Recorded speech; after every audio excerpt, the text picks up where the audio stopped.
Rev up your engines!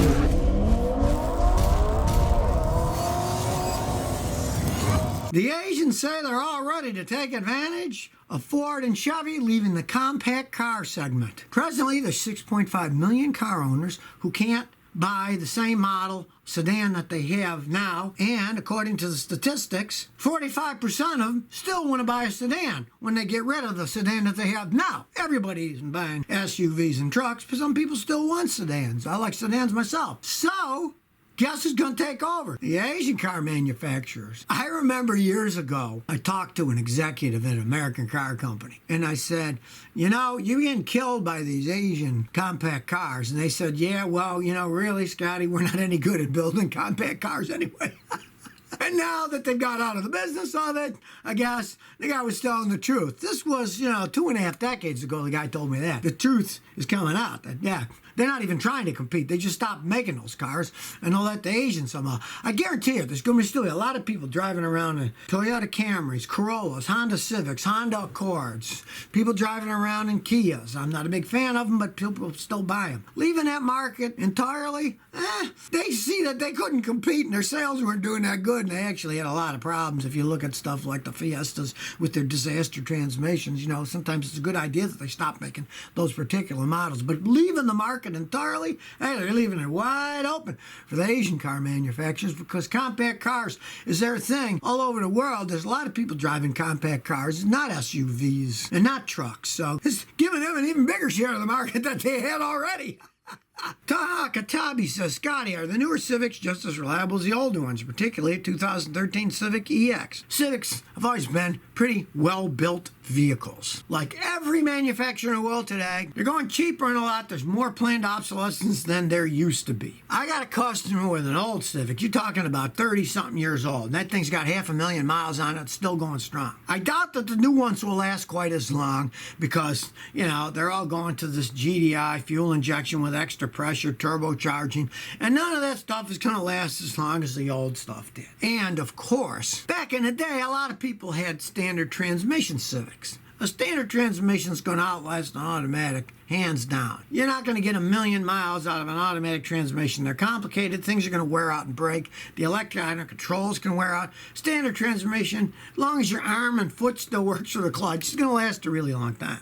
So, the new ones don't last quite as long, but they're still well-made vehicles. It's not like they're making junk. They're not like Fiat Chryslers, They still are really well-built vehicles, but there's more planned obsolescence in all the cars these days. Even the Toyotas have more planned obsolescence. Because the Toyotas, the door locks break. That water pumps go out at 80,000 miles, and they used to last 300,000 miles. So, they're all making them a little cheaper than they used to. B. Cluster says, Scotty, I enjoy your videos. Hoping you can give your opinion on a possible car purchase. I have an '05 Canyon with 126,000 miles on it. I like the Ford Explorer Sport Track and found an '01 model with only 75,000 miles. Thinking about buying it and selling my Canyon. Think it'd be a good or bad move. I am not a GMC fan by any stretch of the imagination, but hey, you already own the '05. It's got 126,000 miles. Got it on the street for me, has 250,000 on his, and it's still running. You're talking about getting a 19-year-old Ford Explorer. Better the devil you know than the devil you don't. You don't know that Explorer? It's 19 years old. Lots of things could be going wrong with it. You never know. If somebody took care of it, they didn't take care of it. Let's say you're the original owner of that Canyon, I'm assuming. You took care of it. I'd just keep driving until the wheels fall off. Then I'd look after that. I wouldn't switch now. And I certainly wouldn't switch for a 19-year-old car unless it happened to be a Toyota that I knew was taken care of. And then, yeah, I'd definitely do it then. But if I were you, I would stay pat with what you got and drive it around. Then if it starts to get expensive and stuff breaks, then start looking. And really, if you want dependability, I wouldn't go out and buy a 19-year-old used car in the first place. Lake Frog says, do all-wheel vehicles require extra maintenance? Well, yes, they do. You got all that extra stuff. The worst thing about them is if you have an all-wheel drive vehicle, whenever a tire goes bad or wears out, you have to replace all 4 of them at the same time because all that stuff is computer controlled these days. And if one tire or even two tires aren't exactly the same size as all the other tires, it can mess up the all-wheel drive because it always wants it to drive at the same speed. And if one tire is worn differently, it gets a different reading from the speed sensor. And a lot of times it'll start messing with the clutches in the all-wheel drive system and burn it out. I have seen $5,000 of damage done by that. Buying all four tires at the same time, that's big enough pain as it is. But then you add into the fact that there's fluids in the systems, they have electronics that can break down. They really are a higher maintenance vehicle. If you really need one, you live in a snow place where maybe you're using it to plow snow with, it's a business expense. But if you really don't need all-wheel drive, my advice is don't buy it because you pay more, you get worse gas mileage, and they're more expensive to maintain and repair because a lot of that all-wheel drive stuff is in the way. I had a car that if it had been two-wheel drive, it would have taken me 20 minutes to change the starter. It took 5 hours when it was all-wheel drive when I had to move everything out of the way to get to it. So realize that. Joy Green 16 says, Scotty, I got a 2005 Mustang GT and it's losing coolant. I can't see it dripping on the ground, but I gotta add like a quart every couple of weeks. Help. Let's take the best case scenario. Just change the radiator cap. You don't see it leaking anywhere. It can evaporate when your cap's bad. Radiator caps don't cost much. Price just your radiator cap. A really cheap fix. Because if it's not your radiator cap, you don't see it dripping, but you're losing it. That generally means that the head gasket is starting to burn it. Now, I got a video how to tell if your head gasket's blown. Watch it. You can get the test kit from Amazon for like $30 on sale. You can do the test yourself if you don't want to pay a mechanic to do the test and see if the head gasket's going. Now, let's say it's not leaking, it's not the pressure cap, and the head gasket leak test is negative, shows that it isn't. Then you could have a rarer thing. You could have an intake manifold leaking a little inside the engine, and then it would burn the coolant. And in that case, you're going to have to take the top of the engine off, put a new intake manifold gasket in.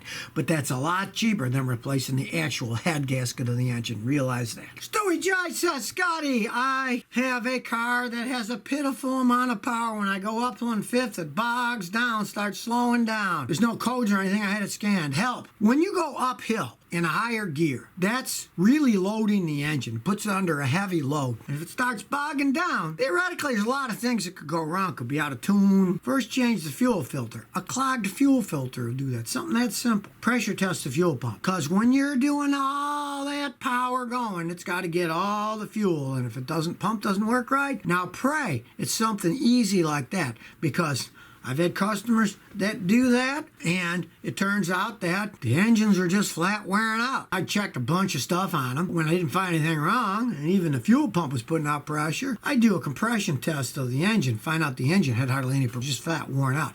But if it runs okay on flat level ground, generally, it's a fuel pump. The fuel filter's clogged up. Chandra 6 says, will anyone suggest me the best car for food delivery in Canada? You know, it depends on your situation and what you want to do. The Toyota Priuses are actually excellent delivery vehicles because they get phenomenal gas mileage in stop-and-go traffic because they regenerate electricity. If you're serious, it's a full-time business, buy a brand new Prius and you can drive it for years and years and years. Don't buy a used one. Buying a used one is a mistake. If you're talking about buying used, get a Toyota Corolla. They can run forever too. Now, they're not going to get, 50-something miles in town, stop and go like a hybrid vehicle will, but you can get a Toyota Corolla conventional one, used one, you can get cheap enough, and they can go and go and go. Here in Houston, a lot of people have Corollas that are Uber drivers or pizza deliveries. The Corollas can last a really long time, as can the Honda Civics, You could look around, and those you can buy used. But if you want to buy a hybrid and get great gas mileage, my advice is you got to go brand new on that, because used, you're gambling too much. Big Vance says, Scotty, what do you think about a 2010 BMW 650i with 84,000 miles and 2 previous owners? I think it's time to turn around and run as fast as you can away from that BMW. They are endless money pits, and it's already got 2 owners. There's reasons that owners get rid of those cars, because they turn into money pits. You never want to buy one of those things that's had 2 previous owners. I had a customer that bought one with 5 previous owners. I said, why on earth did you buy that thing? That's insane. Think of all the problems that thing must have. And it started falling apart in front of his very eyes. And I didn't pay much for it. He only paid like $3,000 for the car. It would have bankrupted. Finally, I told him, I said, look, it's not a dependable car. He lived in Houston. He was using using it to visit his mother in New Orleans, and that's a long enough drive that it kept breaking down when he was on the highway. I said, just get rid of it. And he got rid of it and lost half of what he paid for it, but it's only $1,500, so a lesson learned. Don't buy that thing. They are endless money pits as they age. If somebody gave you one, what the heck? Drive it, and when it broke, you'd get rid of it. But I'm sure they want a reasonable amount of money for it. Stay away from that vehicle. Reyes214 says, I got a coolant leak on the bottom of my radiator. Seemed like coming from the lip with a plastic and aluminum meat. Could I use any sealers, or I have to buy a new radiator? I've used those bars metallic leak sealer. I get them at AutoZones. You want to try it? Put it in. Get the one that says mixes with all antifreeze. Then you can just pour it right in. See what happens. Maybe it'll stop it for a while. But depend on your car. Aftermarket radiators are getting so inexpensive. I've seen them as cheap as $79 because they're just plastic, right? Plastic is cheap. If you can buy a brand new radiator for $79 and put it on yourself, go ahead and do that. It's not that big of a deal. And if you're going to keep a car forever, definitely put another radiator in. But if it's all junker and you only expect to have it a little longer, what the heck? Try the sealer and then watch that area. And if it seals it, it stays in the system. I've seen them go for years sometimes that way. But use the Bars metallic seal up. That's a pretty good one, and it's pretty cheap. So if you never want to miss another one of my new car repair videos, remember to ring that bell.